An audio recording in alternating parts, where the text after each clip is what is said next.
Jangan lupa subscribe terus dibagikan. Ketika malam saya melihat ada pusaran seperti warna putih, cahaya putih. Bawah ini, dari bawah depan pondok ini julang sampai ke langit sana. Makanya doa-doa dari situ mudah sekali kebawa ke langit sana. Allahu a'lam bishawab. Percaya silakan, nggak percaya nggak apa-apa. Mungkin yang sudah peka mata batinnya bisa melihat itu. Insya Allah. Yang penting ketika berdoa jangan hanya berdoa. Paham? Berdoa itu jangan hanya berdoa. Paham nggak? Berdoa itu harus disertai dengan keyakinan bahwa doa kita itu dijabah Allah. Wes to penting sampeyan yakin nek dongamu sampeyan iki mau ditampa karo Gusti Allah. Mergo donga dhewe kuwi ibadah. Pokoke ibadah iki penting awakmu yakin ditampa mbek Gusti Allah. Nyapa kowe iso salat wong sing liyane sehat-sehat ya ora iso salat kok. Berarti awakmu iso salat iku mau diisokne karo Gusti Allah. Makanya enggak usah apakah salat saya itu diterima atau enggak, hati-hati. Jin maksudnya dari alladzi wasisu bisudurina simnal jinnati wanas was. Wis salat wedi salatmu ora ditampa dosaku si akeh wis ora apa-apa salat to. Si yakin nek ditampa ngene lho. Wah akeh wong iso mlaku ning pasar, ning kantor, ning ladang, numpak motor, mobil kilo-kilo mlaku, lari pagi iso. Salat subuh sing 2 rakaat iki lho ora iso.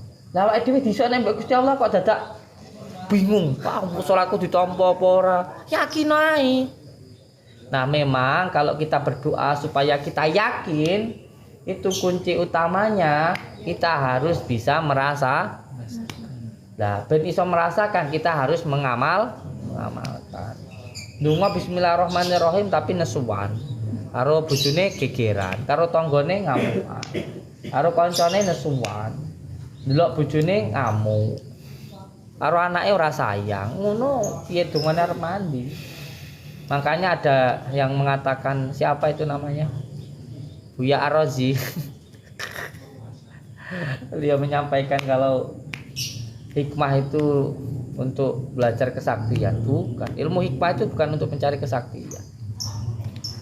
Ilmu hikmah itu tujuannya untuk mencari ketenangan, mencari ridha Allah Subhanahu wa ta'ala. Bukan untuk mencari kesaktian. Siapa yang bilang mengamalkan ilmu hikmah itu untuk mencari kesaktian? Bukan. Karena orang yang sakti itu yang mampu mengalahkan hawa nafsu. Jadi ilmu hikmah itu untuk mencari ridha Allah, supaya hatinya itu tenang, bukan untuk mencari kesaktian. Siapa yang bilang belajar ilmu hikmah untuk mencari kesaktian? Bukan.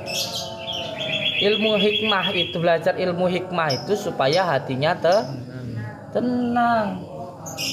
Seperti halnya ketika kita berdoa bismillah dulu, bismillahirrahmanirrahim.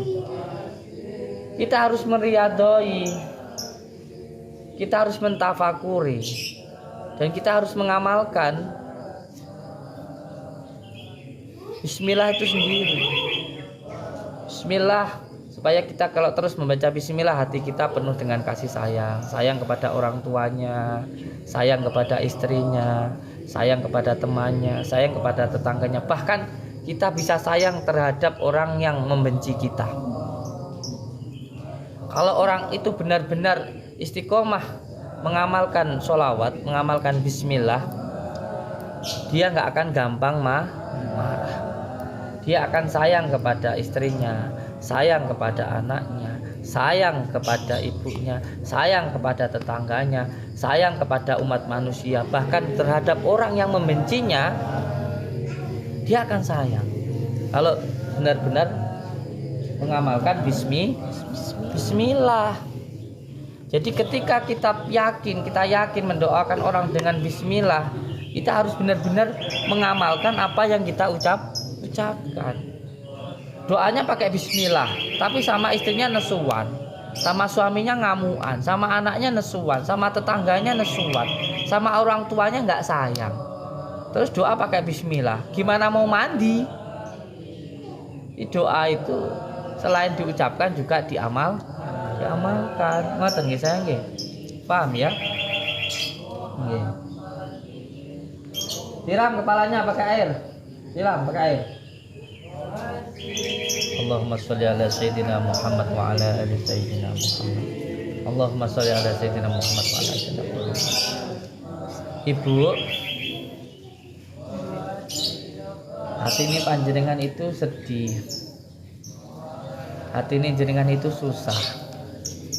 Bukannya saya sok sakti bilang kayak begini. Bukannya saya itu sakti, enggak. Tapi karena hati dan hati itu bisa bicara. Hati dan hati itu tersambung ya. Jadi nggak bisa dibohongi hati itu.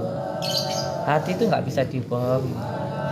Makanya hati itu harus ditata supaya bersih. Kalau hatinya bersih, pikirannya tenang, hatinya jadi Jadi senang itu bukan di luar dari diri kita, bukannya. Senang itu bukan berada di luar dari diri kita, tapi di dalam hati kita. Contoh ya sampean, walaupun makan ayam yang harganya mungkin ratusan ribu, makanan enak lah. Tapi kalau badan kita sakit enak nggak? Nggak enak. Tidur di spring bed harga ratusan ribu, ratusan juta. Tapi kalau badan kita sakit enak nggak? Tapi kalau badan kita sehat, hati kita senang. Walaupun kita tidur di emperan, kita tidur di lantai, enak nggak? Enak. Makan walaupun pakai sambal terasi, pakai kulupan tok, kalau badan kita sehat enak nggak? Enak. Berarti enak itu di diri kita apa di luar dari diri kita? Diri kita sendiri. Diri kita sendiri, bukan di luar dari diri kita, sayang, bukan. Jadi pentingnya untuk menata hati. Gak usah bingung, kenapa saya begini, kenapa saya begitu. Atau ada yang lebih bahaya lagi, bahagianya nunggu sesuatu. Wah ini sengsara kayak gini. Aku bahagia nanti kalau punya mobil ya. Aku bahagia nanti kalau punya rumah mewah. Aku bahagia nanti kalau sudah punya jabatan. Aku bahagia nanti kalau sudah punya istri. Loh, ada kayak gini. Ada kayak gitu. Akhirnya dia sengsara sendiri. Kenapa bahagianya nggak sekarang aja sih gitu? Aku bahagia sekarang kok gitu. Apapun keadaannya, aku bahagia kok. Dengan izin Allah. Terkadang ini mungkin ya hanya merasakan. Saya itu kadang-kadang kayak bisa mendengarkan omongan orang-orang yang ada di makam jadi kuburan.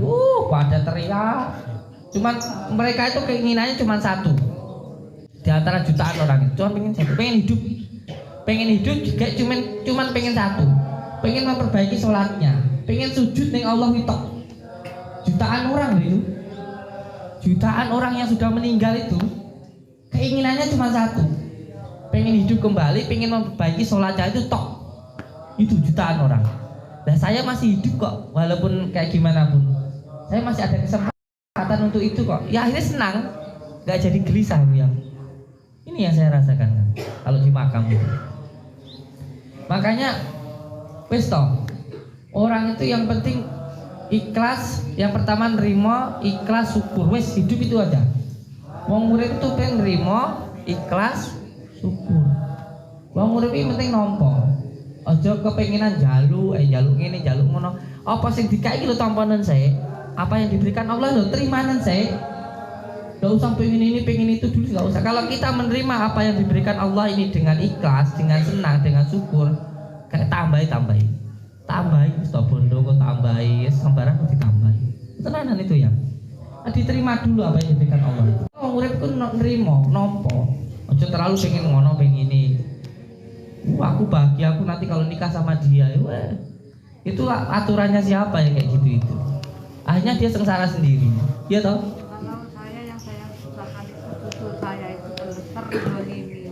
Iya, saya paham ini. Saya sudah paham. Kalau lihat YouTube, lihat anak Iya. saya itu. Saya usah cerita sama saya sudah tahu. Bukannya saya sok sakti, saya sudah tahu. Karena hati dan hati itu bisa bicara. Makanya hampir setiap orang yang datang ke sini saya tahu Pak itu tuanya apa, itu penyakitnya apa, itunya apa, sebabnya piye gue. Sebenarnya saya tahu. Makanya kalau cerita yang aneh-aneh sama saya itu saya mau ketawa. Wah saya disantet orang, hidup saya sengsara karena ditutup rezekinya sama orang padahal kedosan sama orang tuanya. Aku yang mengguyang-guyur. Oh tenang ya. Batin ku dosa karo wong tua ngomong disantet wong. Tapi saya menghargai orang. Iya. Sekarang yang penting Al-Fatihah kirimkan ke orang tuanya 70 kali setiap malam. Kadang-kadang gitu ya ada yang protes, "Lho kok ngono, Gus?" Iya lah piye neh. Kon ngene ben ketok sakti ngono. Kok masalah kuwi kon sing aneh-aneh. Bukan ngetokne keris. Bisa tani keris kuwi. Lagi. Di keris kuwi. Keris itu hanya sarana saja. Paham ya? Paham ya? Sing penting ojo nesuan. Sing penting sing ta. Ibu niku wau sedaya niku kan titipane Gusti Allah, termasuk Bu. Sing penting jenengan nyuwun teng Gusti Allah. Nyuwun supados putune diparingi kebahagiaan, diparingi keselamatan, diparingi kesehatan, selamat dunia, selamat akhir. Allahumma sholli ala sayyidina Muhammad wa ala ali sayyidina Muhammad walhamdulillahi rabbil alamin. Tidak apa-apa, orang mau bicara apapun tidak apa-apa. Toh bicara baik akan kembali kepada yang baik-baik. Kalau berkata buruk nanti juga kembali ke yang bicara jadi maka bicaralah yang baik, Pak. Baik. Ngoten nggih? Nggih, monggo Ustaz, ini beliau saya minta untuk daun bidara dan garam disiapkan, dan sekarang sambungkan beliau dengan Allah. Pikir Allah, Allah, Allah, tutup kepalanya pakai mori. Bayangkan semua permasalahannya dipasrahkan kepada Allah. Monggo. Allahumma sholli ala sayyidina Muhammad.